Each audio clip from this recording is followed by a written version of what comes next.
अस्सलामुअलैकुम स्टूडेंट्स और फ्रेंड्स, हमारे चैनल पर दोबारा खुश आमदीद।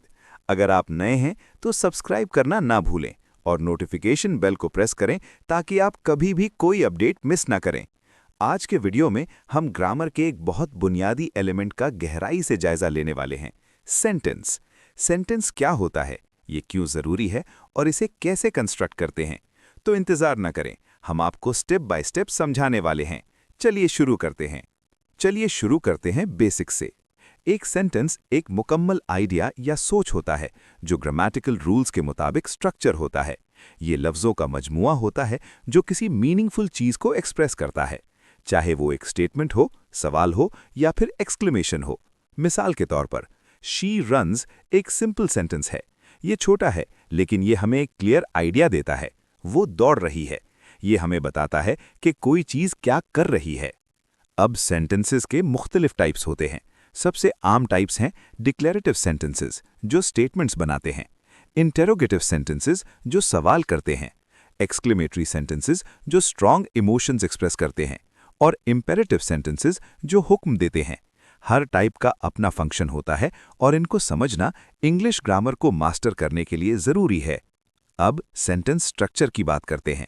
हर सेंटेंस के दो ज़रूरी हिस्सा होते हैं, सब्जेक्ट और प्रेडिकेट। सब्जेक्ट वो चीज़ होती है जिस पर सेंटेंस का फोकस होता है और प्रेडिकेट हमें सब्जेक्ट के बारे में कुछ बताता है। मिसाल के लिए, जॉन ईट्स एन एप्पल में जॉन सब्जेक्ट है और ईट्स एन एप्पल प्रेडिकेट है। ये ज़रूरी है कि समझा जाए कि छोटे सेंटेंसेस जैसे आई रन या दे लाफ भी इस बेसिक स्ट्रक्चर को फॉलो करते हैं। सब्जेक्ट और प्रेडिकेट हर सेंटेंस की बैकबोन होते हैं।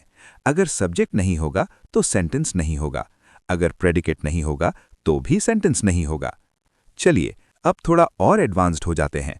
सेंटेंसेस कॉम्प्लेक्स भी हो सकते हैं जब हम क्लॉजेस का इस्तेमाल करते हैं। क्लॉज वो लफ्ज़ों का मजमुआ होता है जिसमें सब्जेक्ट और प्रेडिकेट होते हैं, लेकिन हर क्लॉज अपने आप में कंप्लीट सेंटेंस नहीं होता। जब आप क्लॉजेस को कंबाइन करते हैं तो आप एक कॉम्प्लेक्स सेंटेंस बना लेते हैं, जैसे I went to the store because I needed some milk. यहाँ पर I went to the store एक मेन क्लॉज है और because I needed some milk एक डिपेंडेंट क्लॉज है। कंजंक्शंस जैसे बिकॉज, ऑल्दो और सिंस का इस्तेमाल करके आप इन क्लॉजेस को जोड़कर ज़्यादा डिटेल्ड और नुआंस्ड सेंटेंसेस बना सकते हैं जो कॉम्प्लेक्स थॉट्स को कन्वे करते हैं। अब जब आप सेंटेंस स्ट्रक्चर और टाइप समझ गए हैं तो कुछ आम सेंटेंस एरर्स की बात करते हैं जो आपको अवॉइड करनी चाहिए। सबसे आम मिस्टेक है सेंटेंस फ्रैगमेंट्स। ये इनकम्प्लीट सेंटेंसेस होते हैं जो या तो सब्जेक्ट या प्रेडिकेट में से कोई भी चीज़ नहीं रखते। मिसाल के तौर पर, रनिंग इन द पार्क एक फ्रैगमेंट है क्योंकि इसमें कोई सब्जेक्ट नहीं है जो एक्शन को परफॉर्म कर रहा हो। एक और मसला रन ऑन सेंटेंसेस का होता है, जहां दो या ज़्यादा इंडिपेंडेंट क्लॉजेस को गलत तरीके से बिना प्रॉपर पंक्चुएशन या कंजंक्शंस के जोड़ा जाता है। जैसे I went to the store I bought milk को I went to the store and I bought milk बनाना चाहिए। पंक्चुएशन का ध्यान रखें, कॉमास, पीरियड्स और कंजंक्शंस आपके दोस्तों की तरह होते हैं। एक अच्छा राइटर सेंटेंस स्ट्रक्चर में वैरायटी जानता है। अगर आप सिर्फ शॉर्ट सिंपल सेंटेंसेस यूज़ करेंगे तो आपका लिखने का स्टाइल थोड़ा चॉपी लग सकता है।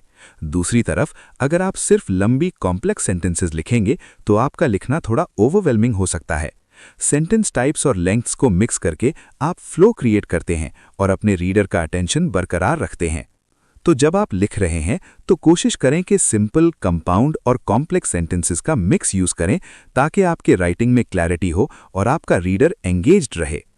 तो आज जो हमने सीखा उसका रिकैप करते हैं।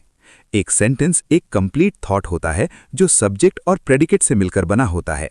सेंटेंस के मुख्तलिफ टाइप्स होते हैं और उनको सही तरीके से स्ट्रक्चर करना राइटिंग और स्पीकिंग के लिए ज़रूरी है। याद रखें, एक अच्छा कंस्ट्रक्टेड सेंटेंस आपके आइडियाज़ को ज़्यादा क्लियरली एक्सप्रेस करने में मदद करता है। अगर आपको ये वीडियो मददगार लगा हो तो थम्स अप देना ना भूलें और भी ग्रामर टिप्स के लिए सब्सक्राइब करें। क्या आपके कोई सवाल हैं या और एग्जाम्पल्स चाहिए? कमेंट्स में लिखकर बताएं, मैं आपकी मदद करने के लिए तैयार हूँ। शुक्रिया देखने का और मैं आपसे अगले वीडियो में मिलता हूँ।